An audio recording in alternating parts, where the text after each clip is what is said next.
I remember the exact moment my daughter laughed at me in front of everyone I had ever loved. Not a nervous laugh. Not the kind you force when someone makes a joke that lands wrong. It was a full, open-throated laugh, her head tilted back, her hand resting on her husband Marcus's arm like she needed something to hold on to, because what she was saying was just that funny. And the table joined in. Not all at once. It happened the way things like that always happen in families. One person chuckles first, then another, and suddenly there's a chorus of it. And the one person not laughing is sitting very, very still, staring at the breadbasket and deciding whether to speak or to breathe. I chose to breathe. I was still choosing to breathe when the door to the private dining room opened and a man I had never seen before walked in. Well-dressed, composed, the kind of quiet that takes years to earn, and looked across the room with the particular focus of someone who knows exactly who they are looking for. He found me.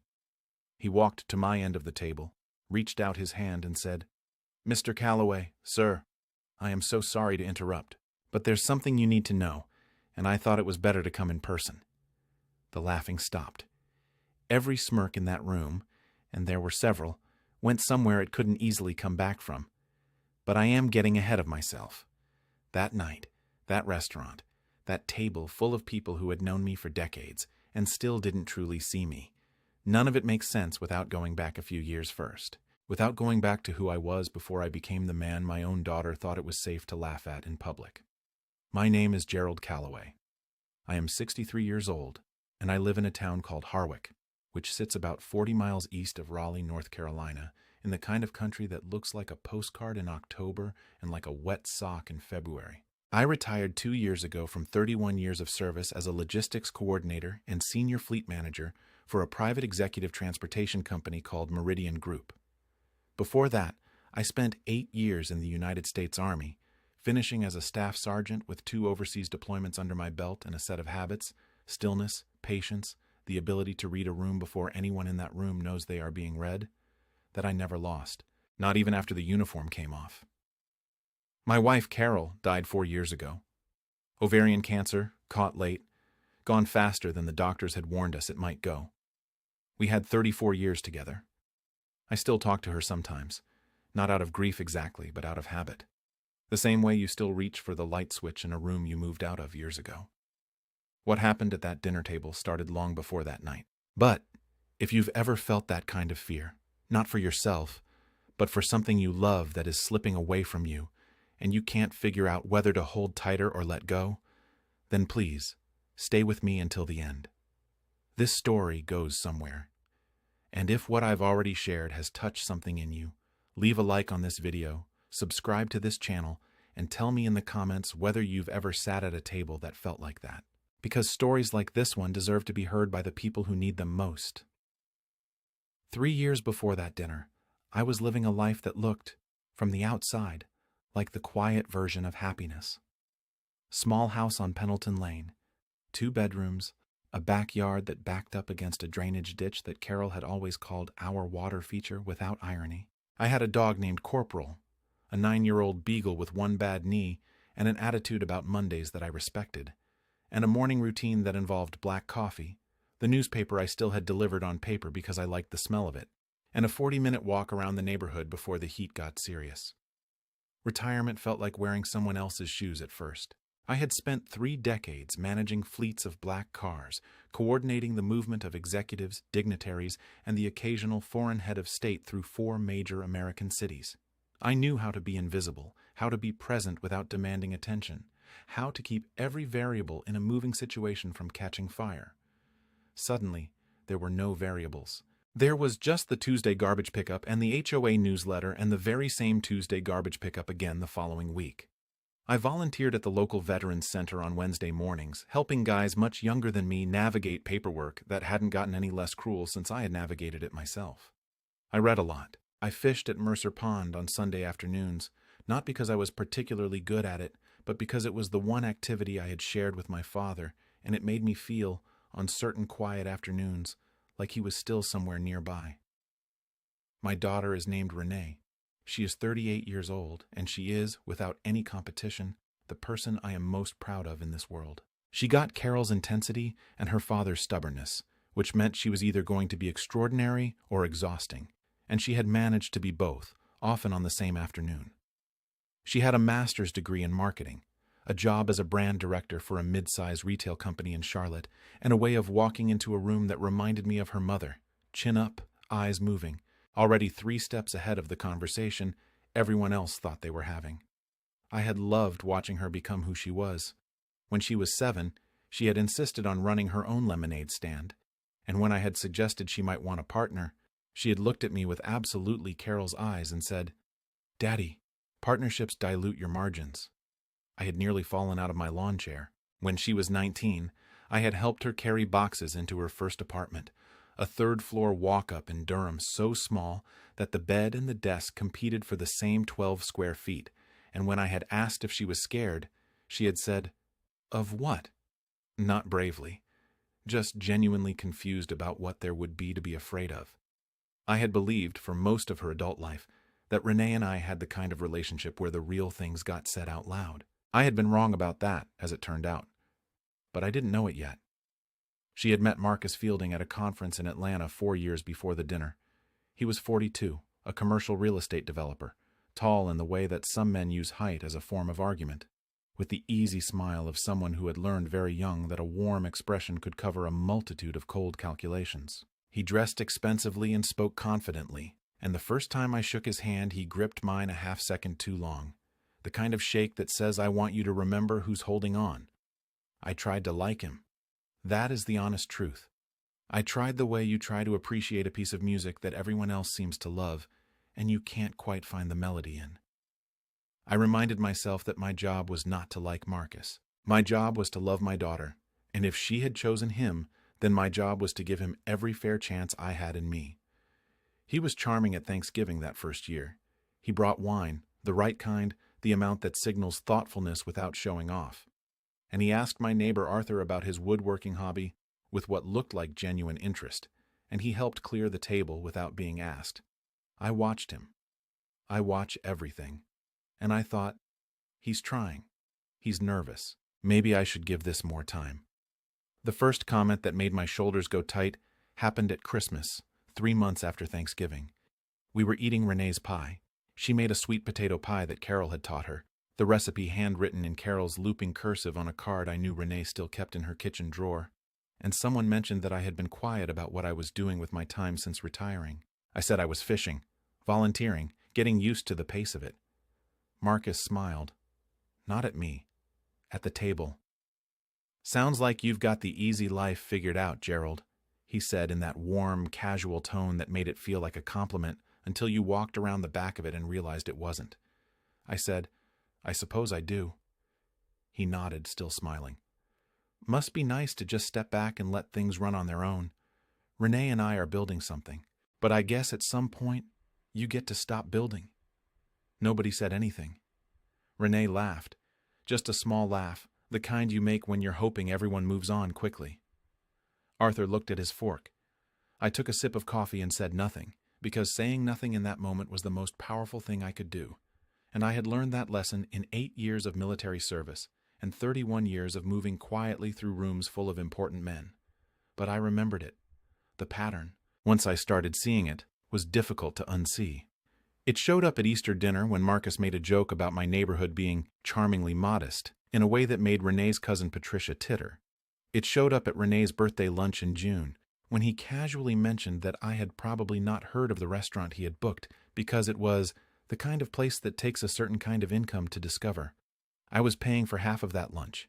He didn't mention that part. It showed up at the 4th of July barbecue at Renee's house, where he told the story of how he had once had a driver.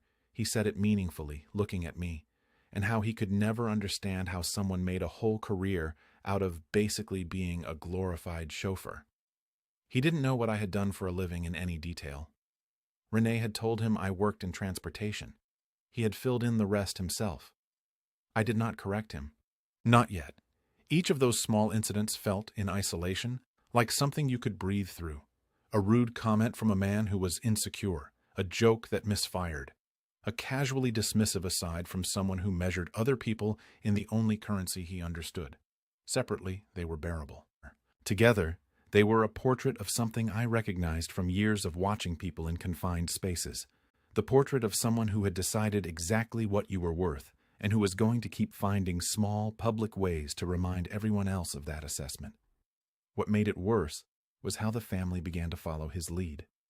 Not out of cruelty, I think. More the way crowds follow someone who walks with certainty. Not because they know where he's going, but because hesitation looks like weakness, and nobody wants to be the one still standing still. My brother-in-law, Dale, who had always been perfectly decent to me, started agreeing with Marcus's little observations with more energy than the situation required.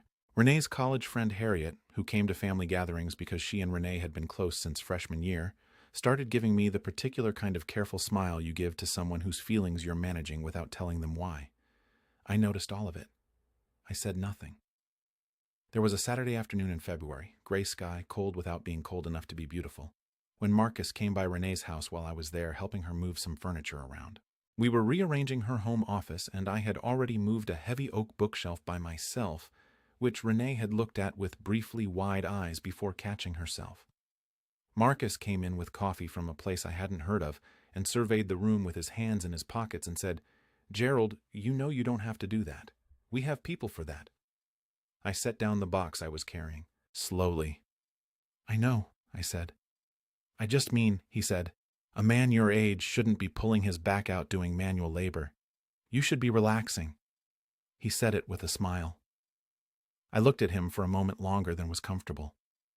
"Marcus," I said, "I carried packs that weighed more than that bookshelf through terrain that would make your morning commute look like a luxury cruise. I appreciate the concern."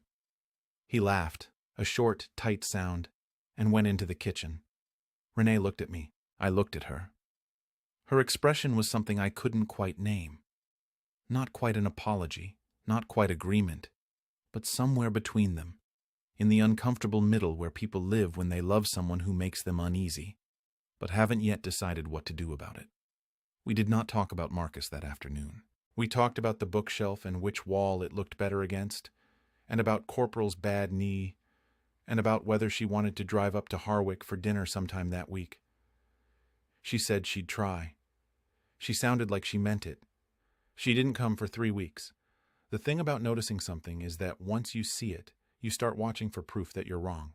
I spent those 3 weeks looking for evidence that I had misread the situation, that Marcus was simply a man with a clumsy sense of humor and a bad habit of performing confidence at the expense of other people. I replayed conversations. I tried alternate interpretations. I am not a man who enjoys being right about dark things. I would have been very happy to be wrong. But then came the moment that erased all the alternate interpretations. It was a Wednesday in March. I was leaving the Veterans Center after my morning session, walking to my truck in the parking lot, when my phone rang. I looked at the screen. It was Renee's number. I answered immediately. But it wasn't Renee who was speaking. It was Marcus's voice.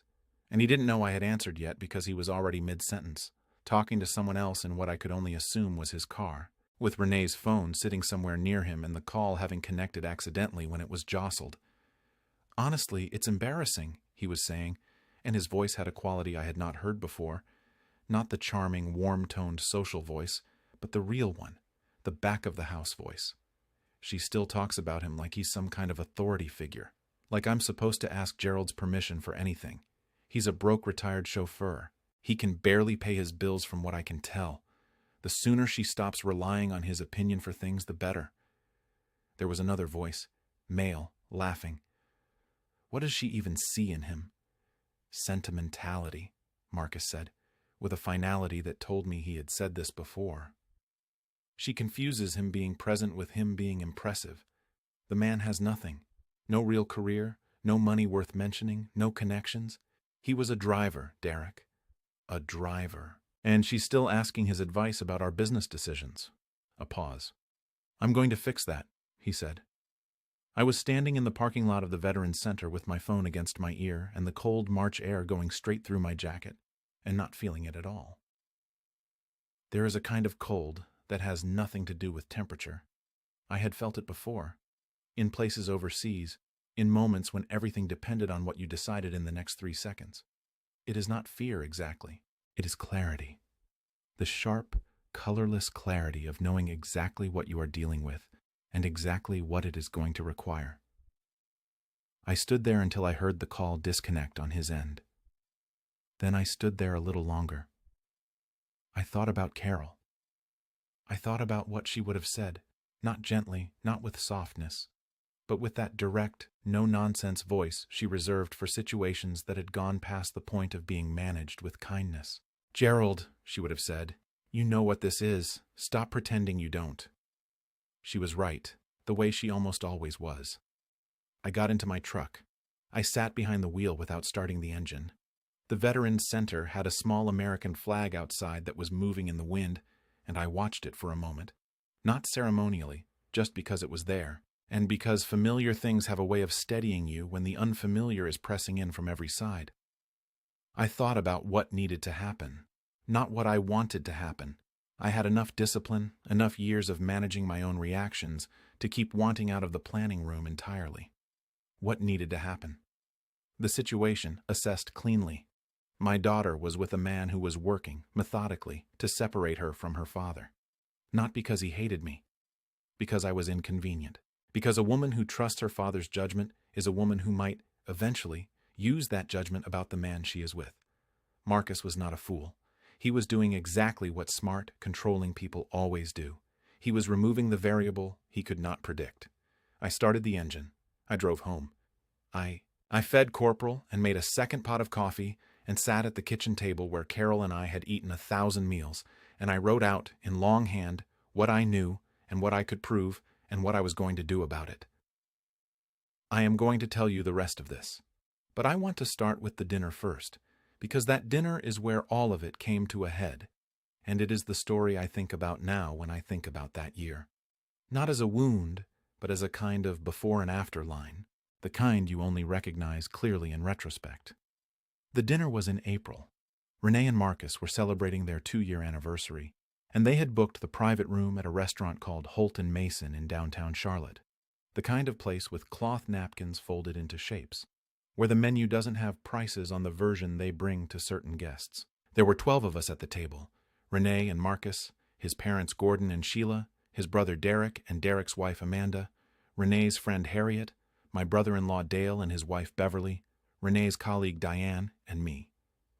I had driven down from Harwick that afternoon. I wore a suit, a gray one I'd had for years, well kept, nothing remarkable. I drove my truck, which was a 2019 F-150 in a color the dealership had called silver, and which was actually closer to the color of tired. When I pulled into the valet line and a young man in a red vest opened my door with the expression of someone trying very hard not to form an opinion, I smiled at him and handed him my keys and said nothing. The dinner started well enough. There was wine, and there were breadsticks that cost more than they had any right to, and for the first 40 minutes the conversation stayed in safe social territory. Marcus's newest development project, which he described in the particular way that people describe things they want to be admired for, and Renee's recent promotion at work, which she described quietly and then looked at me briefly, and I nodded, because I was proud, and she knew it. The turn came over the main course. Marcus's father, Gordon, a retired banker with the bearing of a man who had always been the biggest presence in every room he'd entered, looked down the table at me and said casually, with the confidence of someone who had been given the opening, "So, Gerald, Renee tells me you're figuring out retirement. How's that going?" "Going fine," I said. "Taking it one day at a time." "Still in that little house in Harwick?" he asked. "Same one," I said. "Well," he said, "that's nice. Simple living."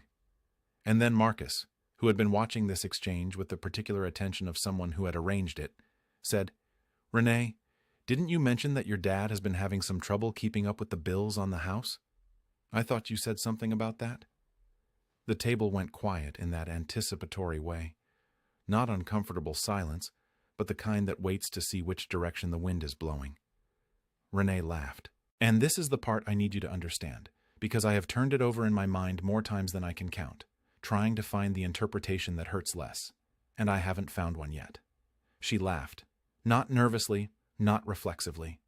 It was a full, genuine laugh, the kind that comes from a place that has already made peace with the thing it's laughing about.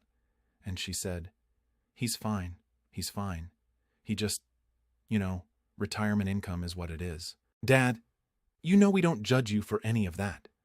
And she looked at me with an expression that was meant to be reassuring, but was actually the expression you give someone you have been discussing in their absence. "We've all talked about it, and we just think it's better if people stop expecting you to contribute the same way you used to. Nobody expects anything from you, Dad. It's okay." The table laughed. Dale laughed. Beverly laughed with that particular closed-mouth laugh of someone who knows something is unkind but has decided it's funnier than it is unkind. Derek laughed the loudest, a genuine, recognizing laugh. The laugh of someone who had heard this assessment before and agreed with it. Even Harriet, who had known me since Renee was in college, Harriet, who had eaten at my kitchen table more times than I could remember, made a sound that was not quite a laugh, but was not quite not one either. I looked at the bread basket.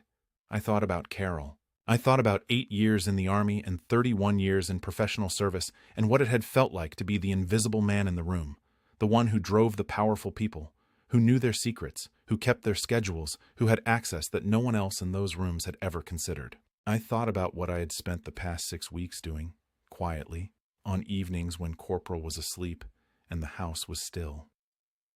I did not say anything. I was still deciding how much silence was the right amount of silence when the door to the private dining room opened.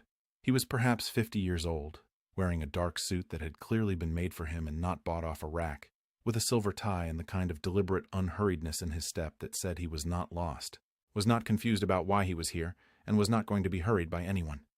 He scanned the room once, twice, and then he looked directly at me. He walked to my end of the table.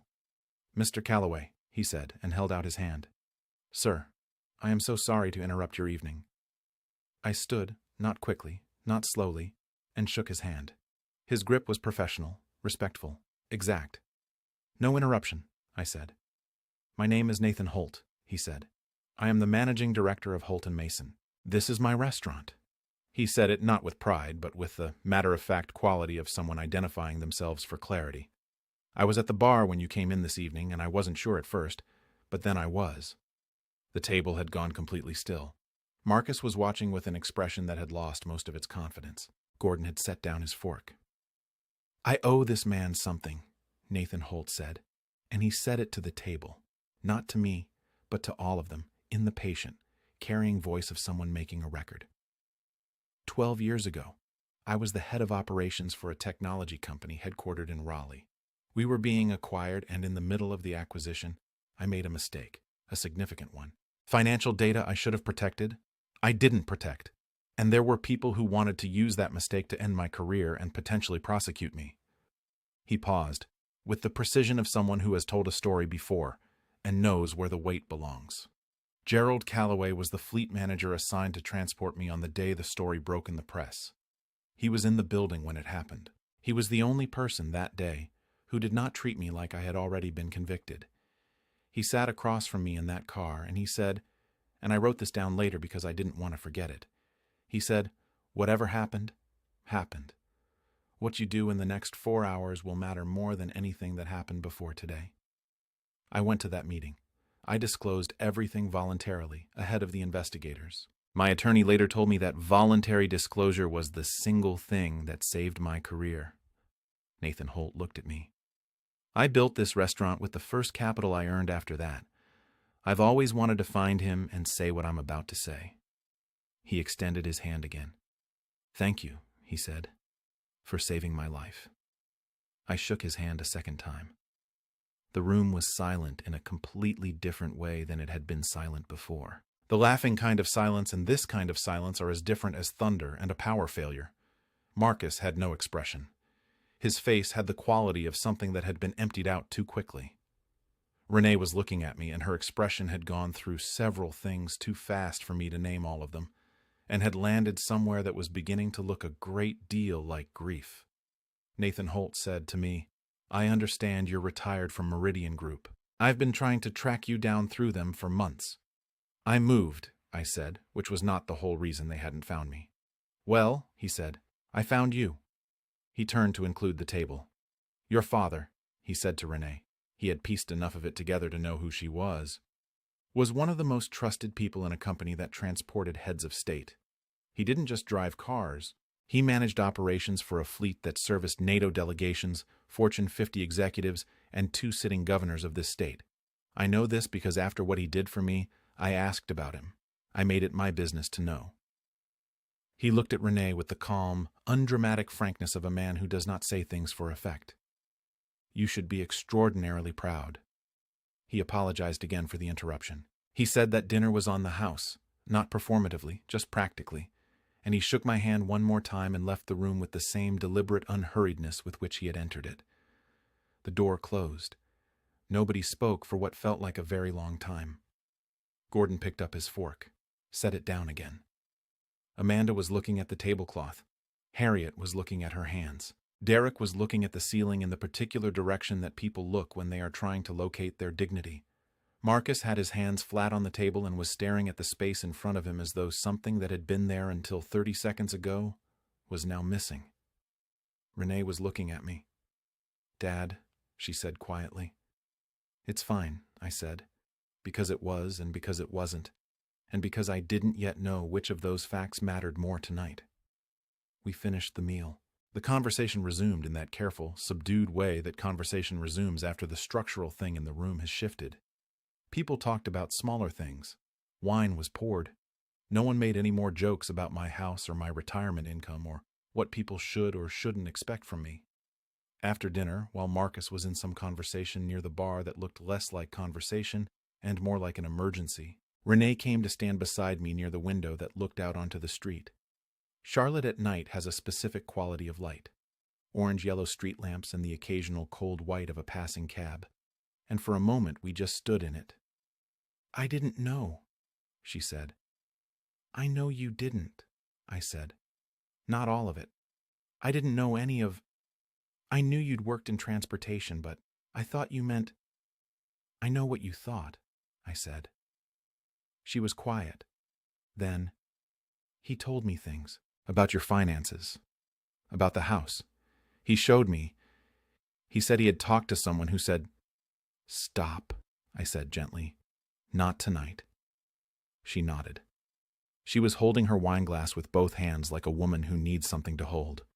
"I'm sorry," she said, and her voice had gone very small. "I know that too," I said. I drove back to Harwick that night with the windows down, even though it was cold.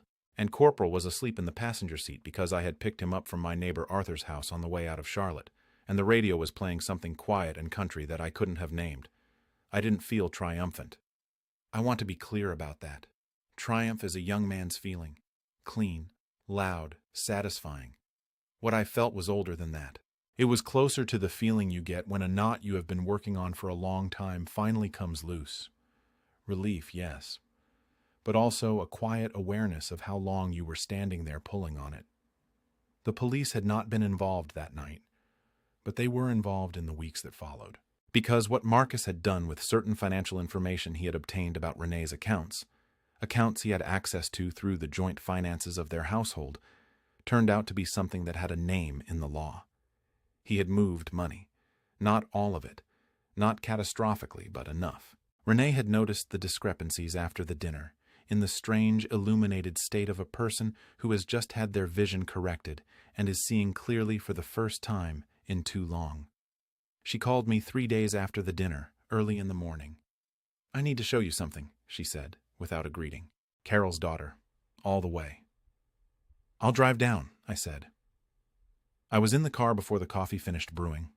My old friend from Meridian, a man named Robert Tate, who had been our in-house legal liaison for 15 years before moving into private practice, was now a partner at a firm in Raleigh.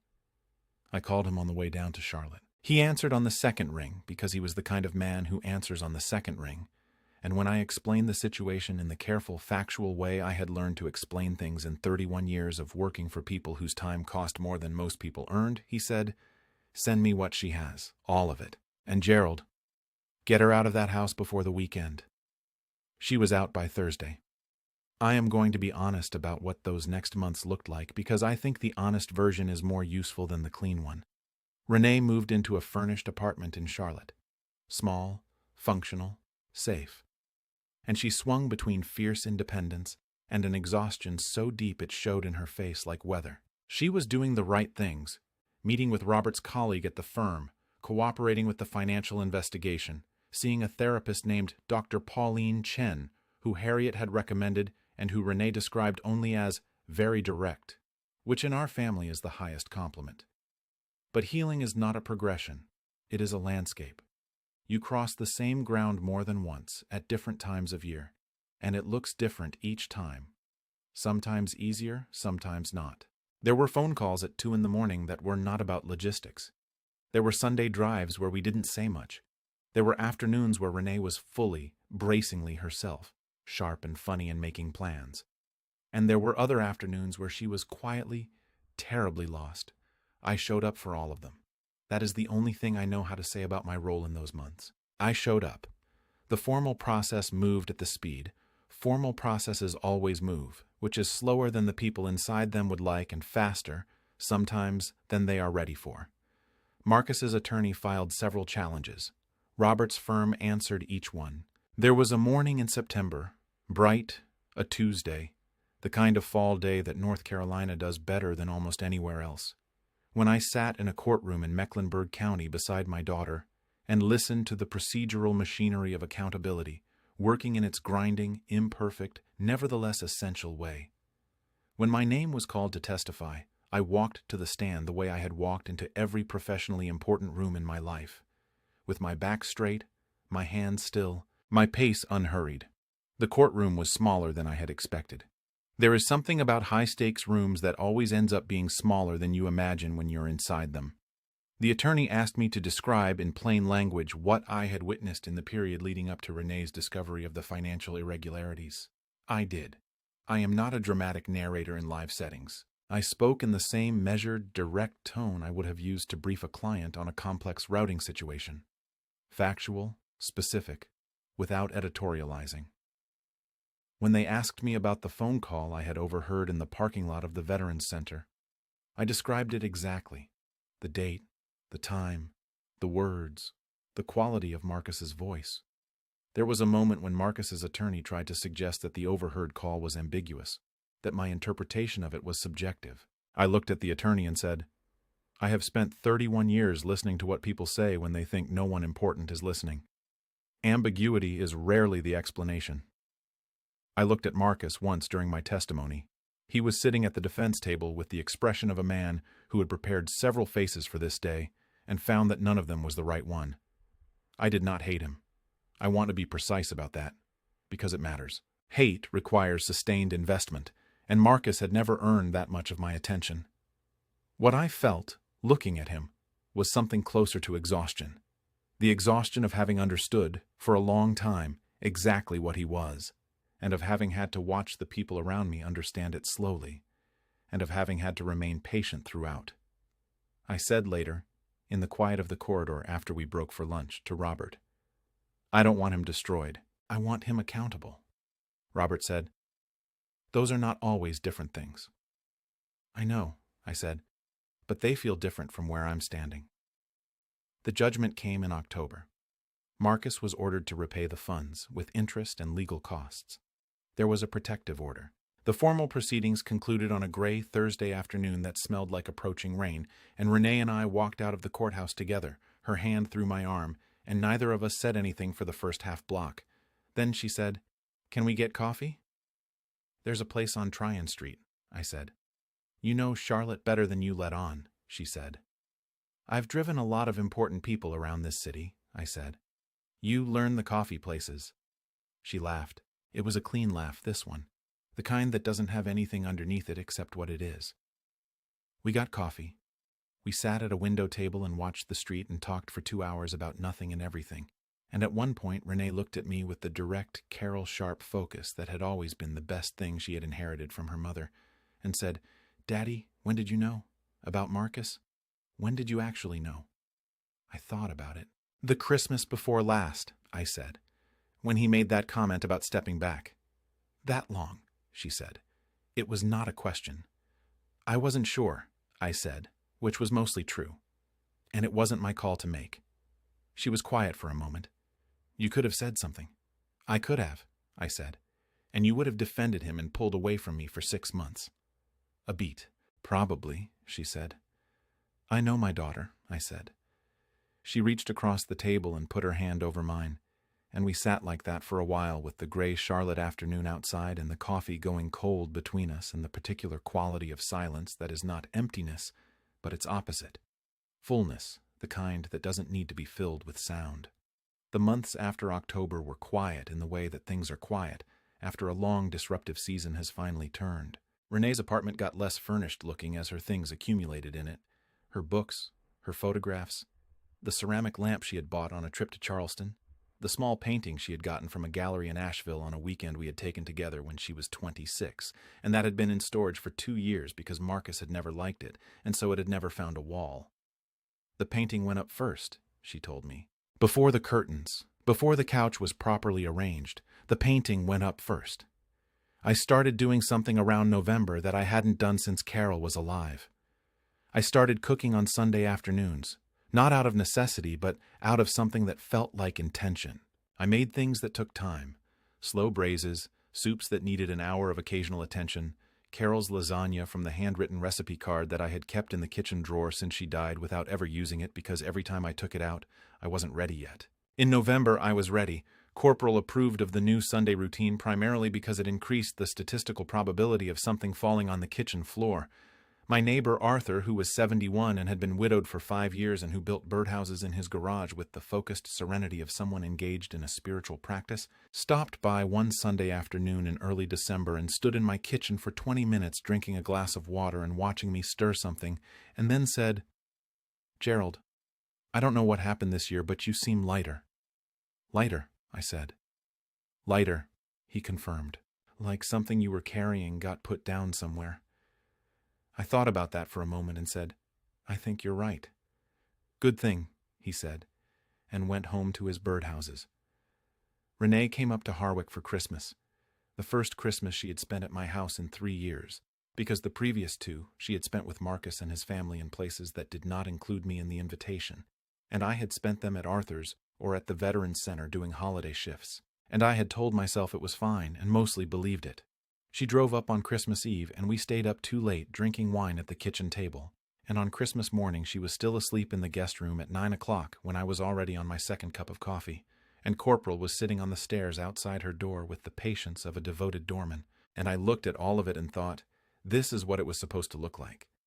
I made the lasagna from Carol's recipe card. Renee cried a little when she tasted it. Just a little.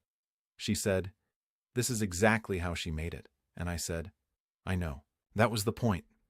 We did the dishes together, and then we drove to the cemetery outside town where Carol was buried, and we stood at her headstone for a while in the December cold without saying very much, because some conversations don't need words, especially the ones that are really just about being present in the same place at the same time, which is another way of saying that you have not forgotten and will not forget. It was February, 3 months after the judgment, 4 months after the courthouse, 10 months after the dinner at Holt and Mason, when the letter arrived. It came through Robert's office in a sealed envelope addressed to both Renee and me, forwarded as required by the protective order. It was 2 pages, handwritten, in Marcus's tight, precise script that I recognized from the checks he had written and the notes he had left on Renee's refrigerator in the early days when he had been performing the role of attentive partner. Renee came to Harwick to read it with me. She sat across the kitchen table with the letter between us and read it once without speaking. Then she slid it to me, and I read it too. It was, and I say this as someone who did not want to be moved by it and found himself moved anyway, a real letter, not a legal maneuver, not a calculation dressed as remorse. He wrote about the year before the dinner, about the way he had constructed a version of me in his mind that justified the things he said and did, about how the version he had constructed was a wall he had built to avoid looking at what he was actually doing to the woman he said he loved. He wrote about therapy, about work he was doing with someone he described only as a good doctor. He wrote about the courtroom, about watching me testify. "In that completely still way you have," he wrote, "that I always hated because I never understood it.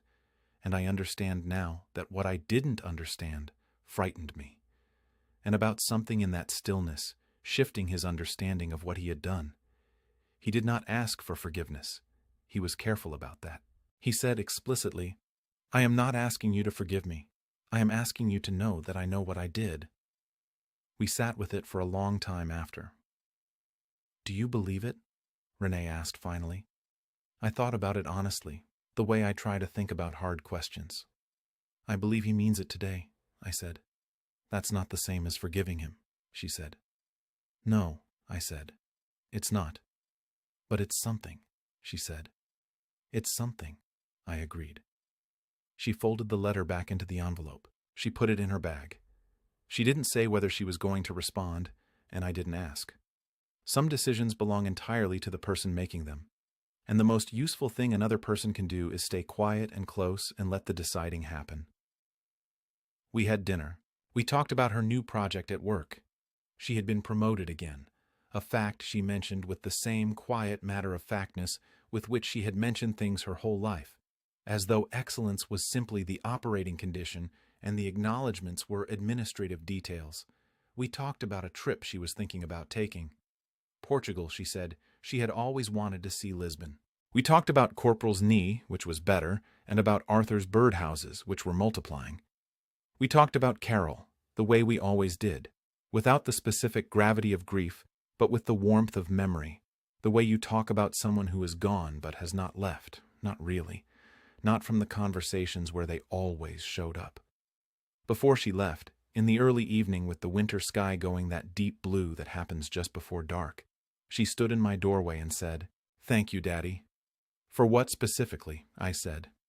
She smiled, Carol's smile, the one that says I know things and I choose which ones to say. "For waiting," she said. "For not giving me an ultimatum. For just waiting until I could see it myself."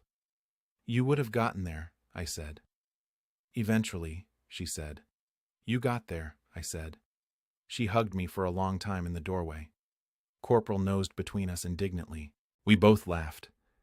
I watched her taillights disappear down Pendleton Lane and then stood there in the cold for another moment, the way I sometimes stand, just to let whatever is happening inside catch up to what just happened outside. And I thought about what I have come to understand in these past years about the nature of strength. People have many pictures of what strength looks like. They picture loudness, certainty, the kind of presence that announces itself. But strength, in my experience, is almost always quiet. It is the ability to stand in a room where people have decided who you are and say nothing, because you know something they don't. Not as a victory to be savored, but as a simple fact to be carried. It is the ability to drive a long, dark road toward something difficult without letting the darkness convince you that the road isn't there. It is answering the phone at 2 a.m. not because you have answers, but because you understand that presence, sometimes, is the only answer there is. Strength is not winning the argument at the dinner table. Strength is what you do after you get home from that dinner, alone in your kitchen, with your dog's chin on your foot, and the memory of your wife in every corner of the room, and you decide, tomorrow, I will still be who I am. That is strength as I have lived it. I think about that restaurant. I think about Nathan Holt walking through that door and what it felt like. Not triumphant, not vindicated, but something quieter and more useful than both. Seen. Seen correctly, after years of being filed under the wrong heading by someone who couldn't afford to know better. There are people who move through this world deciding what everyone is worth based on the metrics they have access to. The car you drive, the restaurant you can name, the neighborhood you live in, the title on the last business card you handed out. And there are people who have been invisible long enough to know that the metrics don't tell the story. I was a man who drove important people through important days. I watched them at their best and at their worst. I watched them make decisions that would move markets and decisions that would end marriages. And I was present for all of it, and trusted with all of it, and I kept every confidence I was given for 31 years. I was invisible in those rooms because I chose to be invisible. Invisible is not the same as absent. Invisible, in the right hands, is a form of power so quiet it looks like nothing at all. I am 63 years old, and I live on Pendleton Lane in Harwick, North Carolina, and my dog is asleep under the kitchen table right now as I tell you this. My daughter is in Charlotte, building something new and good.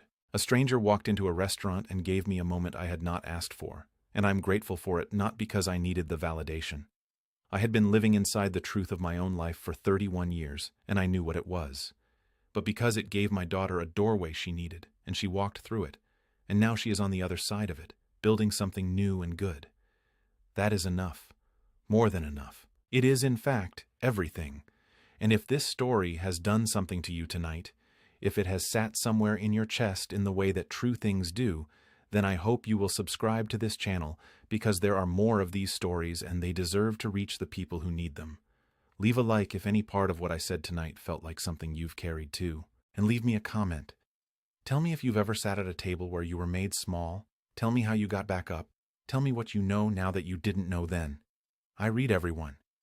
I am a man who has spent his life paying attention to what people say when they think no one important is listening. I am listening. And the last thing I want to say tonight is this. The most important thing you can be in a world that is constantly trying to tell you what you are worth is quietly, unmistakably, irreducibly yourself. Not louder, not smaller, yourself. No one can argue with that. Believe me, I've watched them try.